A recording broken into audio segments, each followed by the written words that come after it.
అభిషేకం చేసినప్పుడు ఎప్పుడైనా నీళ్లు ఎలా పోయాలంటే స్వామి లింగం మీద ఏంటంటే మొన్న ఒకసారి వీడియోలో చెప్పాను నేను.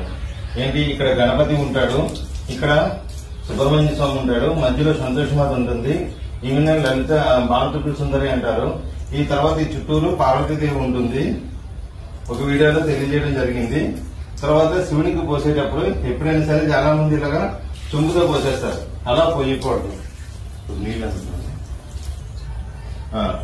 లింగం మీద నీళ్లు పోసినప్పుడు ఈ అరచేతిలో ఏంటంటే మధ్యలో నీళ్లు పడాలి. ఇలాగా పడి ఈ 2 వేల మధ్యలో నుంచి ఇలా రావాలన్నమాట. వస్తే శివులో ఉన్నటువంటి లింగంలో ఉన్నటువంటి శక్తి మన శరీరంలోకి ప్రవేశిస్తుంది. మెల్లగా పోయాలి నీళ్లు.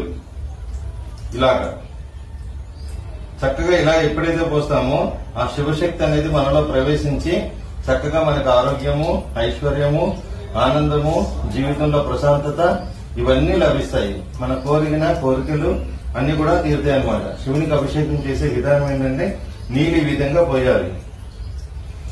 ఎలా పడితే అలా పోసేయకూడదు. నీళ్ళని చక్కగా ఈ విధంగా అభిషేకం చేస్తే స్వామి సంతుష్టుడయ్యి మనకు పరిపూర్ణమైనటువంటి శివ అనుగ్రహం లభిస్తుంది అనమాట. ఇది